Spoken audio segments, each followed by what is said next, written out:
Hindi pa natatapos ang taon pero may malaking regalo o biyaya na naman tayong matatanggap sapagkat noong November 25 ay nagkaroon ng announcement ang Government of Saskatchewan sa panibagong stream, sa panibagong pathway na kung tawagin natin.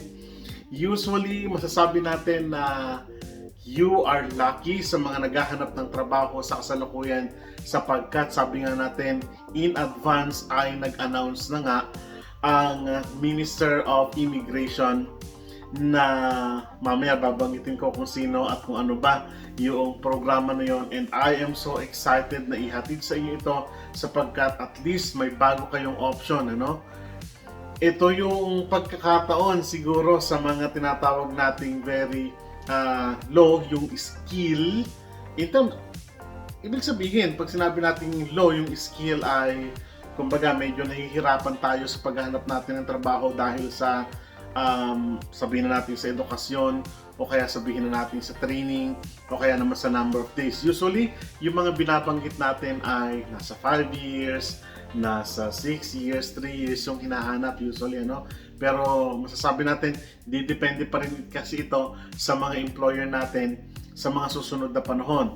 So magaganap yung panibagong stream na ito. I am so excited pagdating ng January 2022 na magbubukas ang panibagong stream na ito.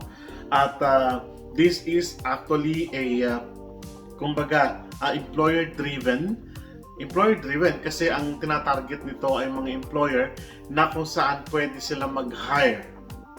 Narinig niyo po ako. Pwedeng mag-hire ng mga tinatawag nating from overseas, internationally. Pwedeng dito sa Saskatchewan o pwedeng outside Saskatchewan o kaya naman sabi doon ay overseas. Pag sinabi nating overseas, outside Canada, hindi po ba? Pero may mga pagbabago pa ito, hindi natin alam.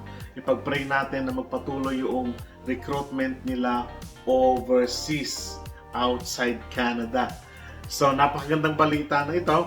At pag-uusapan natin, iisa-isahin natin. Bakit ko ina-advance sa pag-uusapan natin ito?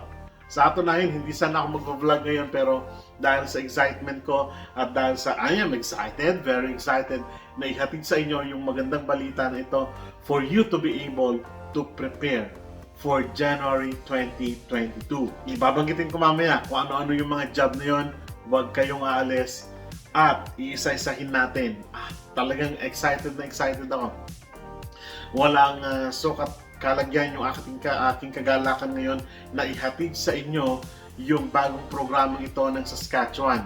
So matatandaan natin, 5, 7, 10 years ago, nung nagkaroon ng problema sa Alberta, hindi nila na-feel yung kanilang tinatawag natin mga trabaho doon.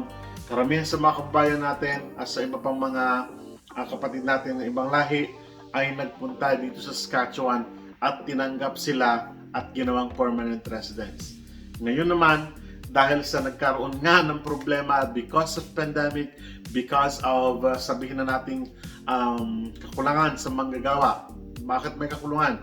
Kung mapapansin niyo sa SAS Jobs, ang daming hindi makahanap ng mga tauhan sa kanilang mga establishmento.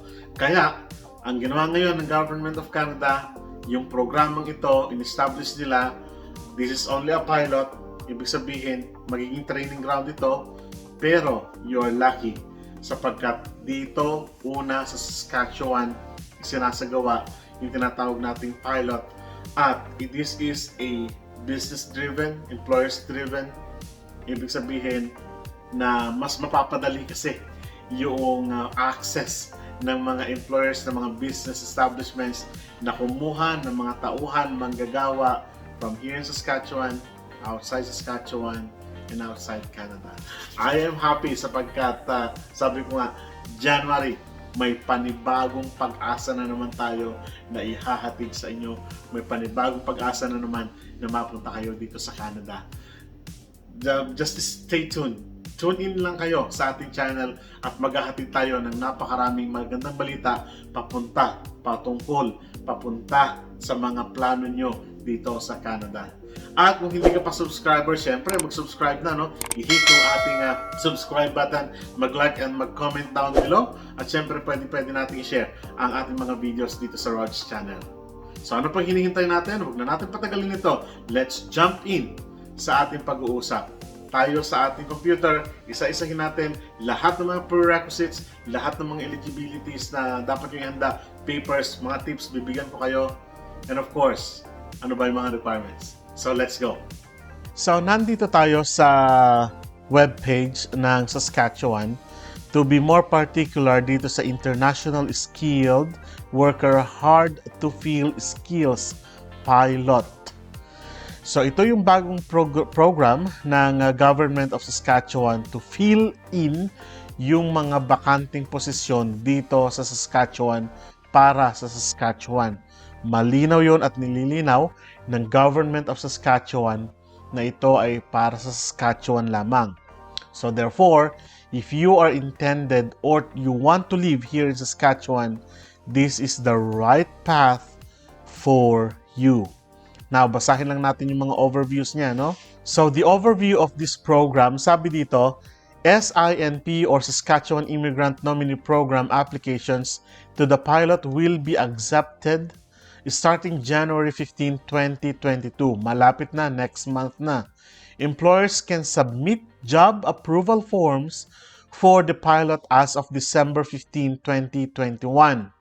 So, ibig sabihin, dapat yung kung halimbawa, nandito kayo sa target na ito ang in-apply ng employer ninyo, so dapat at malinaw na, sabi dito, can submit January or December 15, 2021. So, ibig sabihin nito na kapag ang intention ng employer ninyo ay sa ganitong stream, dapat linawin yun, ano? At dapat, meron din siyang job approval form na hiningi dito sa Government of Saskatchewan para ibigay sa inyo para nang sa ganon ay pumasok kayo sa ganitong kategorya. This subcategory is for intermediate and low-skilled workers in or is eligible high-demand occupations who, number 1, have an offer for a job in Saskatchewan, meet the criteria for or of this subcategory. So malinaw na dapat meron kayong job offer letter from an employer para makaspasok kayo dito sa ganitong stream. Okay, ito na yung tinatanong natin. Sir, Kuya Rod, sino ba yung mga qualified o eligible para sa mga trabahong ito? Number 1, have at least 1 year work experience in the past 3 years in your intended occupation. So, ibig sabihin nito, at least 1 year lang. Pero, kung sinabi ng employer na at least more than 1 year, at least more than 2 years, wala tayong magagawa doon. So, sabi natin, this is employer-driven. O kaya naman, 6 months full-time, 780 hours, working in Saskatchewan in the job. Ibig sabihin kung nandito ka na sa Saskatchewan. No? Number 2, have a language score of at least Canadian Language Benchmark CLB 4. Almost, halos, katapat nito ang IELTS score na 4. So, band score. So, ibig sabihin, some employers or regulators may ask for scores that are higher than CLB 4. So, ibig sabihin, nakadepende pa rin talaga sa employer ito. Pero kung titignan natin, mas madali yung stream na ito. Have completed the equivalent of Canadian secondary school or high school or higher level education. So, Kuya Rod, grade 6 lang ang natapos ko, pwede ba ako dyan? Malinaw naman po na sinabi dito, equivalent of Canadian secondary high school. Ulitin ko po, ang Canadian secondary high school usually ay grade o talagang grade 12. Sir, paano yun? Grade 10 ako at natapos ko ay parang ang bachelor's ko, hindi ko natapos ang 2 years course. O kaya naman 4-year course yung nakuha ko pero 2 years lang sa bachelor's degree. So, pwede mong evaluate yan at magpa-evaluate ka sa tinatawag nating Educational Credential Assessment na siyempre license o kaya naman kumbaga recommended ng Government of Canada. Like, ano ba? WES, WES. So, pwede kayo magpa-evaluate. So, more details sa WES, balikan nyo po yung ating mga vlog patungkol dyan. At yung pang-apat na eligibility, sabi dito, have an SINP approved offer for a permanent full-time job in Saskatchewan. Dapat yung approval letter niyo ay nanggaling sa employer dito sa Saskatchewan. You will need a valid SINP job approval letter from your employer to show proof. The offer must be in the following occupations. So pag-uusapan natin maya-maya lang kung ano-ano ba yung mga trabaho na po pwede dito. Pero take note lang po ha, sabi dito, this pilot is not available to employers hiring home support workers, housekeepers, and related occupations to NOC number 4412 who resides in the client's residence or their place of work.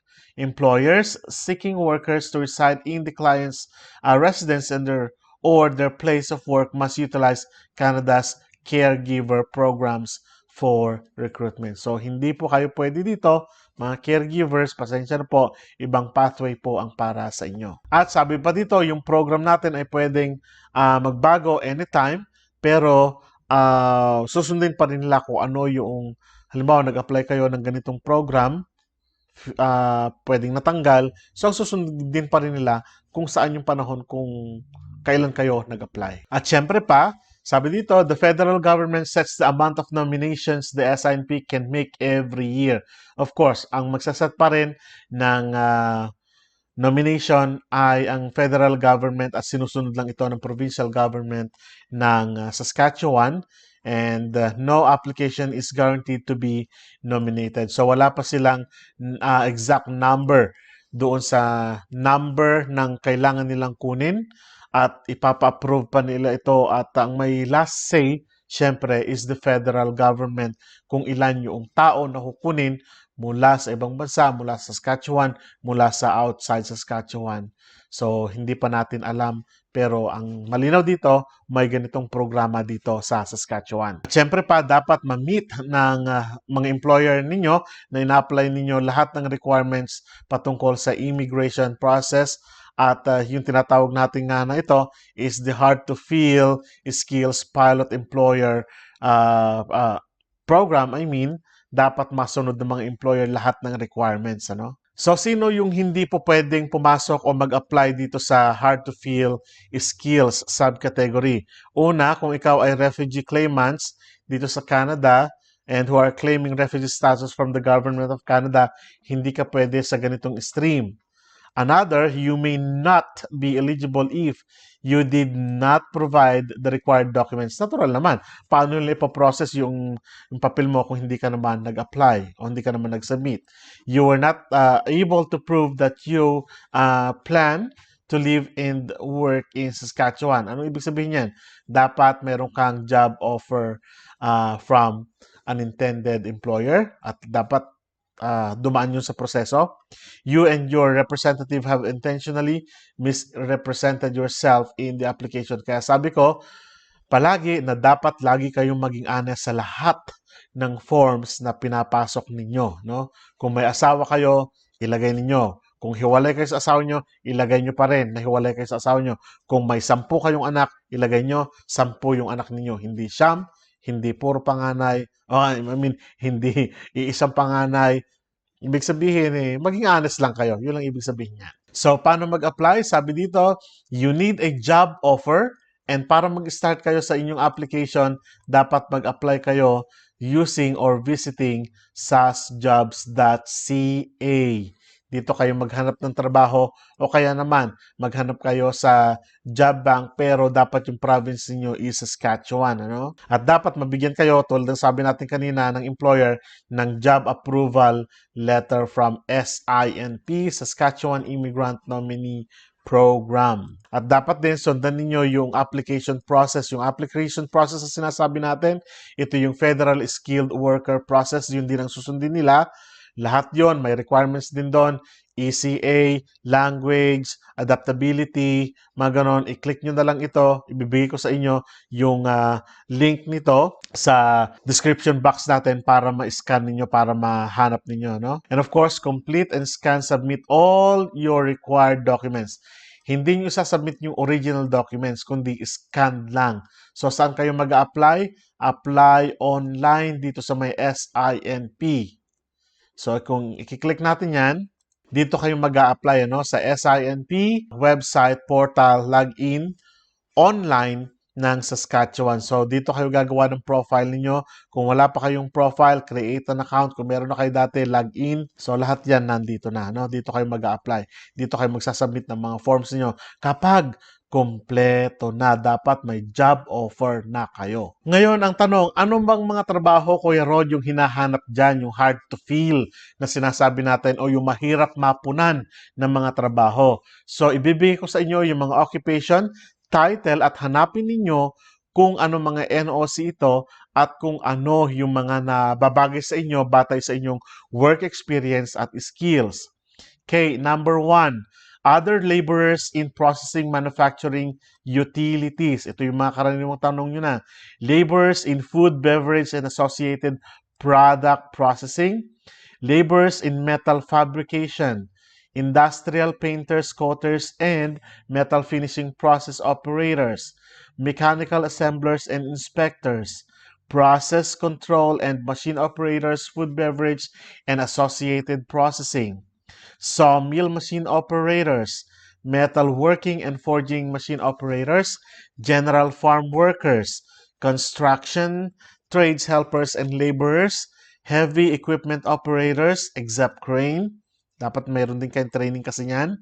Transport truck drivers, material handlers. Kuya Rod, truck driver ako dito ng ELF. Pwede ba yun?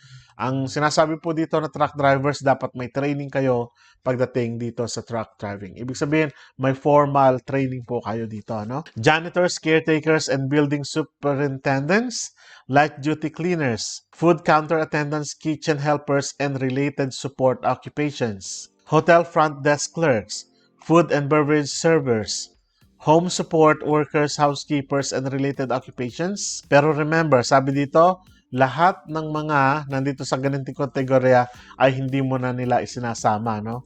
So, kaya may asterisk dyan.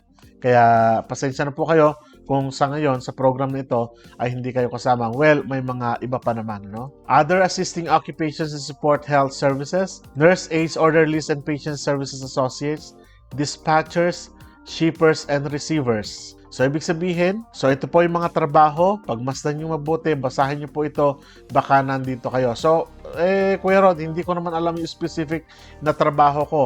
So, ang gawin nyo po, hanapin yung NOC and NOC number. Ililink ko rin down below yung NOC or how to find your NOC.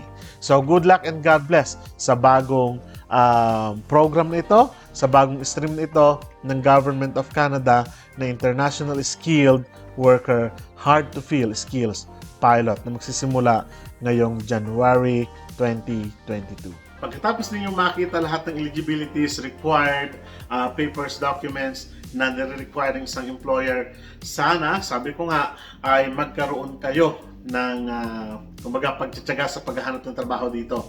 Lalo na, sabi natin, talagang binababaan ang rating scores o ang rating, yung tinatawag natin CRS, yung ECA ninyo.